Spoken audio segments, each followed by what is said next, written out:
Hey guys, welcome back to the channel. मैं हूं आपका दोस्त और होस्ट प्रिंस, और आज की इस वीडियो में हम लोग क्लाइंट साइड स्क्रिप्टिंग सीएसएस के लेक्चर नंबर 15 को देखने वाले हैं। आई होप इसके पहले के लेक्चर्स आपको पसंद आए होंगे, आपको समझ में आया होगा कॉन्सेप्ट सीएसएस का। हमने पहले 2 चैप्टर्स को कवर कर लिया है।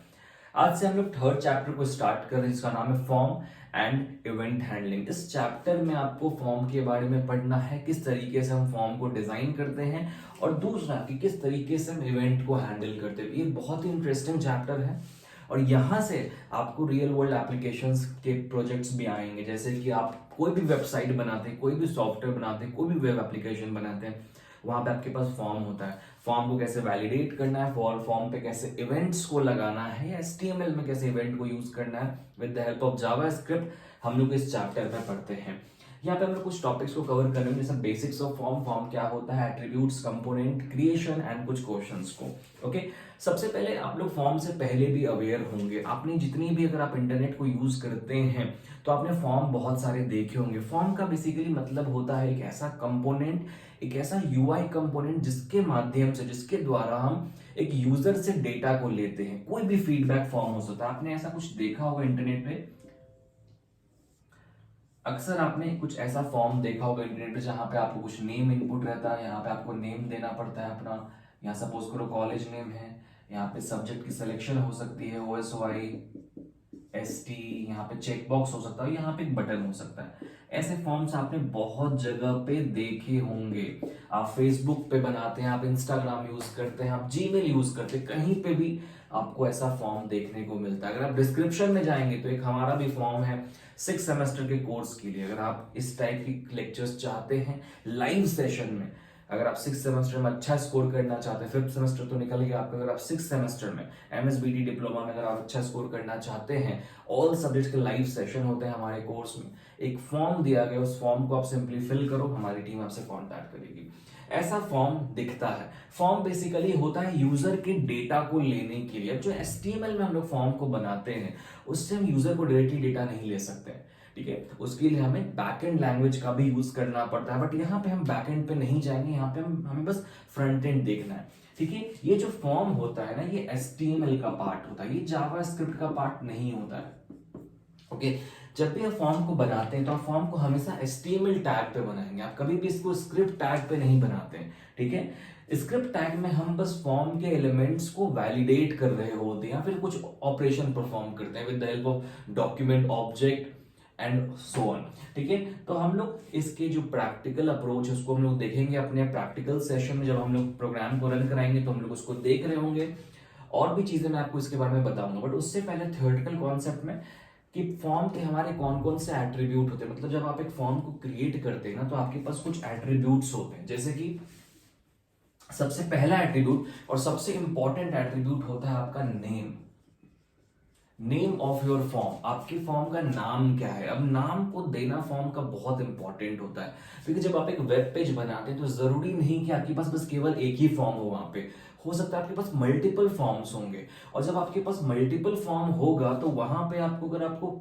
अपने फॉर्म पे, सपोज करो ये फॉर्म नंबर 1 है मेरा, ठीक है। अगर मुझे इस फॉर्म पे कोई ऑपरेशन परफॉर्म करना है तो मुझे इसको आइडेंटिफाई भी तो करना पड़ेगा ना, कि ये फॉर्म 1 है, इसके बटन BTN1 है, चेक बॉक्स है, टेक्स्ट फील्ड है, ठीक है। तो मुझे इसका नेम देना पड़ेगा। तो नेम एक एट्रीब्यूट होता है जहां पे आप सिंपली कुछ भी नाम अपने फॉर्म का दे सकते हैं। दूसरा एट्रीब्यूट होता है मेथड।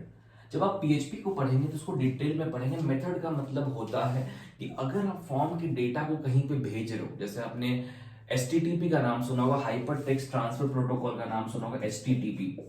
जब हम एक फॉर्म को क्रिएट करते हैं तो हमारा पर्पस क्या होता है, डेटा को फीडबैक लेना। और जाहिर सी बात है, जब आप यूजर से डेटा लेंगे तो कहीं ना कहीं तो डेटाबेस में स्टोर करेंगे। तो डेटा को कहीं पे भेजना या डेटा को रिट्राइव करना कहीं से, उसके लिए हमें एक प्रोटोकॉल की जरूरत पड़ती है। प्रोटोकॉल का मतलब सेट ऑफ रूल, एक रूल डिफाइन किया गया है। जैसे आप स्कूल जाते हैं, कॉलेज जाते हैं, तो एक रूल है ना कि सुबह 9 बजे पहुंचना है आपको, आप यूनिफॉर्म में ही जाएंगे। उसी तरीके से यहाँ पे भी डेटा ट्रांसमिशन के लिए भी रूल्स कुछ डिफाइन किए गए हैं, ठीक है। कि डेटा का आना और जाना एक रूल के आधार पे होता है, जिसको हम लोग HTTP बोलते हैं, ठीक है। तो मेथड में आपको गेट या पोस्ट का यूज करना पड़ता है। अब ये दोनों जो हैं, ये दोनों यूज होते हैं डेटा ट्रांसमिशन, डेटा को भेजने और रिट्राइव करने के लिए। बट ये दोनों अलग अलग मेथड होते हैं, ठीक है। आप दोनों में से कोई भी मेथड यूज कर सकते हैं। इसके बारे में डिटेल में नहीं जाएंगे बिकॉज ये जावास्क्रिप्ट का पार्ट है नहीं, यहाँ पे हम यूज भी नहीं करेंगे इसको। नेक्स्ट एट्रीब्यूट होता है हमारा एक्शन, एक्शन एट्रीब्यूट, ठीक है। अब एक्शन एट्रीब्यूट क्या होता है, क्योंकि मैंने आपको बताया कि ये फॉर्म HTML में डिजाइन की गई है, बट इसका जो बैकएंड होगा, जैसे इसके डेटाबेस में अगर हमें इसके डेटा को डेटाबेस में भेजना है या इस पे कोई भी ऑपरेशन परफॉर्म करना है, उसके लिए हमें बैकएंड लैंग्वेज का यूज करना पड़ता है, PHP, पाइथन, जो भी लैंग्वेज है।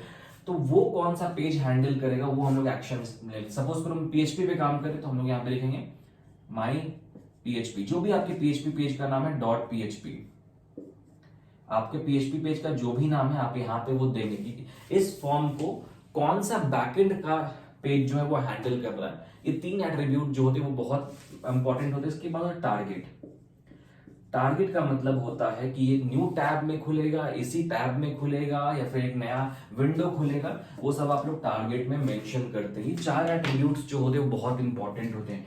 कई बार एग्जाम में से क्वेश्चंस आते हैं, list out the attributes used in form, form की कौन कौन से एट्रीब्यूट्स हैं, आप उनका नाम बताओ। तो ऐसे बहुत सारे क्वेश्चंस आते हैं, तो आपको इन क्वेश्चंस का ध्यान रखना है, इसको प्रिपेयर करना है, ठीक है। नेक्स्ट हमारा था कंपोनेंट, कि कंपोनेंट क्या क्या होता है। अगर आपने जावा पढ़ा होगा, एडवांस जावा पढ़ा होगा, तो आपने उसमें देखा होगा यूआई कंपोनेंट। यहाँ पे भी सेम हमारे पास यूआई कंपोनेंट्स होते हैं। ये जो दिख रहा है आपको, ये भी यूआई कंपोनेंट्स, इसकी मैं प्रैक्टिकल प्रोग्राम रन करके बताऊंगा नेक्स्ट लेक्चर में।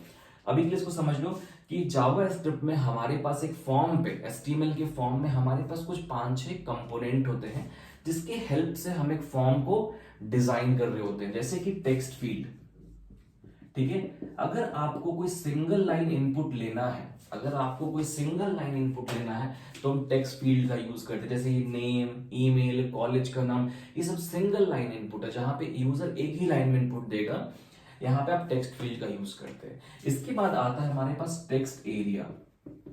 इसके बारे में मैं कंप्लीट प्रोग्राम आपको बताऊंगा कि किस तरीके से इसको इंप्लीमेंट करते हैं। टेक्स्ट एरिया में आप मल्टी लाइन इनपुट ले सकते हैं। अगर यूजर को मल्टीपल लाइन की इनपुट देनी हो तो मल्टीपल लाइन की इनपुट हम टेक्स्ट एरिया से लेते हैं। यहां पे हम लोग रोज एंड कॉलम्स को भी डिफाइन करते हैं, रोज एंड कॉलम्स को डिफाइन करते हैं। नेक्स्ट कंपोनेंट होता है चेकबॉक्स। चेकबॉक्स से आप पहले भी अवेयर होंगे, चेकबॉक्स यूज किया जाता है सिलेक्शन के लिए, जब हमें मल्टीपल सिलेक्शन यूजर से लेना हो। सपोज करो एक से ज्यादा सिलेक्शन, सपोज करो ये चेकबॉक्स है, तो यूजर इस तरीके से टिक कर सकता है दोनों में। रेडियो बटन नहीं है, चेकबॉक्स है मल्टीपल सिलेक्शन के लिए। इसके बाद चेकबॉक्स के तरह ही होता है एक रेडियो बटन, ये भी एक फॉर्म का कंपोनेंट है। रेडियो बटन यूज होता है केवल एक इनपुट के लिए, केवल एक सिलेक्शन के लिए। अगर आप चाहते यूजर से 3 चॉइस में से कोई एक ही चॉइस लेना, तो आप रेडियो बटन का यूज, जैसे जेंडर, मेल, फीमेल, ट्रांसजेंडर, तो आपको कोई एक ही लेना है, मेल लेना है, फीमेल लेना है, ट्रांसजेंडर लेना है, तो आप रेडियो बटन का यूज करेंगे केवल एक सिलेक्शन के लिए। इसमें भी रूल होते हैं। ये रेडियो बटन जब आप डिफाइन करते हैं तो नेम जो है रेडियो बटन का, वो तीनों रेडियो बटन का नेम सेम होना चाहिए, वो मैं आपको प्रैक्टिकल में बता रहा हूँ। इसके बाद एक बहुत इंपॉर्टेंट होता है सेलेक्ट, जिसको हम लोग ड्रॉप डाउन लिस्ट भी बोलते हैं, सेलेक्ट, या फिर इसको हम लोग लिस्ट भी बोलते हैं, या ड्रॉप डाउन। आपने कई बार देखा होगा ड्रॉप डाउन कुछ इस तरीके का रहता है, ऐसा ड्रॉप डाउन रहेगा, यहाँ पे कुछ इस तरह का बटन रहेगा, जब आप इस पर क्लिक करेंगे तो एक बड़ी सी लिस्ट नीचे आ जाएगी। वो भी आप फॉर्म में कई बार यूज कर रहे होते हैं, तो उसको हम सेलेक्ट बोलते हैं। इसके बाद हमारा लास्ट जो है वो बटन है। बटन में भी 2 तरीके के बटन होते हैं, एक होता है सबमिट और दूसरा होता है रिसेट बटन, ठीक है। हमारे पास बटन में भी 2 तरीके के बटन है, एक है सबमिट, एक है रिसेट।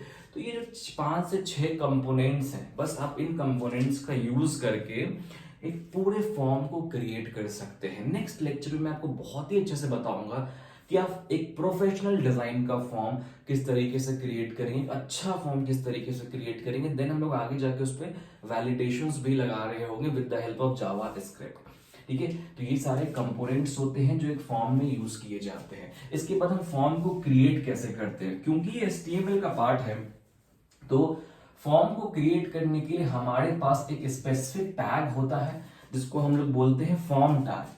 आपको सिंपली फॉर्म टैग का यूज करना होता है, ठीक है।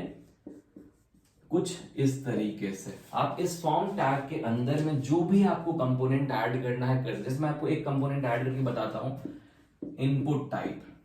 इनपुट आपको कोई भी कंपोनेंट अगर डिजाइन करना है, टेक्स्ट फील्ड हो गया, बटन हो गया, चेकबॉक्स, रेडियो बटन, इन 4 कंपोनेंट के लिए आप इनपुट टैग का यूज करते हैं। लिस्ट के लिए आप सेलेक्ट टैग का यूज करते हैं और टेक्स्ट एरिया के लिए आप टेक्स्ट एरिया टैग का यूज करते हैं। मैं आपको डिटेल में प्रोग्राम में बताऊंगा, अभी मैं एग्जांपल बता रहा हूं। Input type equals to text. अगर मुझे सिंपल टेक्स्ट बनाना है तो मैं टेक्स्ट लूंगा। इसके में भी बहुत सारे एट्रीब्यूट है, अलाइनमेंट है, कलर है, वो मैं भी ऐड नहीं कर रहा हूं। आप सिंपली ऐसे करके इनपुट टैग कर सकते हैं। यहाँ पे आप नेम लिखेंगे तो नेम डिस्प्ले होगा। यहाँ पे मैं अगर बटन बनाना चाहूं तो input type equals to button, value equals to जो वहां पे दिखेगा क्लिक या सबमिट, जो भी आप कर सकते हो। वहां पे आप कोई भी टैग का कोई भी एट्रीब्यूट का यूज कर सकते हैं। यहाँ पे HTML में बहुत सारे एट्रीब्यूट हमारे पास होते हैं, आपके ऊपर डिपेंड करता है कि आपने एट्रीब्यूट्स को कितना एक्सप्लोर करा है। HTML जावास्क्रिप्ट एक क्रिएटिव लैंग्वेज है, फ्रंट एंड का लैंग्वेज है। बैक एंड का जो लैंग्वेज होता है उसमें क्रिएटिविटी ज्यादा नहीं होती, बिकॉज हमारे पास एक ही फंक्शनैलिटीज हमको वो परफॉर्म करना है। बट HTML जावास्क्रिप्ट CSS ये सब क्रिएटिव लैंग्वेज, यहाँ पे आप जितना एक्सप्लोर करेंगे उतनी चीजें आपको क्लियर हो जाएंगी। इस पे एग्जाम में जो क्वेश्चंस बनते हैं वो आएंगे 110% आपको, कि design a sign up form, design a login form, design a registration form.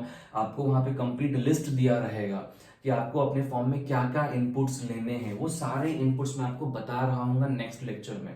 अगर आपने इस चैनल पे नए हो, चैनल को सब्सक्राइब करो ताकि आप नेक्स्ट लेक्चर में इस फॉर्म की पूरी इंप्लीमेंटेशन को देख पाओ। हर एक कंपोनेंट को मैं अपने फॉर्म में यूज करूंगा और मैं आपको इंप्लीमेंट करके बताऊंगा कि किस तरीके से फॉर्म डिजाइन होती है, और आगे वाले टॉपिक्स को भी हम लोग इसी प्लेलिस्ट में कवर कर रहे होंगे। ठीक है, आई होप कि आपकी फॉर्म की चीजें थोड़ी बहुत क्लियर हुई होंगी, और जो थोड़ी बहुत डाउट्स हैं वो नेक्स्ट लेक्चर में क्लियर करा देंगे जब आप प्रैक्टिकल अप्रोच को देख रहे होंगे। ठीक है, तो आज की वीडियो में हमें इतनी ही चीजें पढ़नी थी। आगे टॉपिक को हम लोग नेक्स्ट वीडियो में देखेंगे। एक बार मैं वापस रिवाइंड करा दूं कि 6 सेमेस्टर की क्लासेस जो हैं, लाइव क्लासेस जो है, उसकी एनरोलमेंट स्टार्ट हो गई है। गूगल फॉर्म की लिंक आपको मिल जाएगी, आपको बस वो फॉर्म फिल करना है, हमारी टीम आपसे कांटेक्ट कर लेगी जब भी सही वक्त होगा। ओके, तो आज की वीडियो के लिए इतना ही। अगर आपको वीडियो पसंद आई तो वीडियो को लाइक करो और कमेंट करो, और अपने दोस्तों के साथ इस वीडियो को शेयर जरूर करना। Thank you so much for watching this video. Have a good day.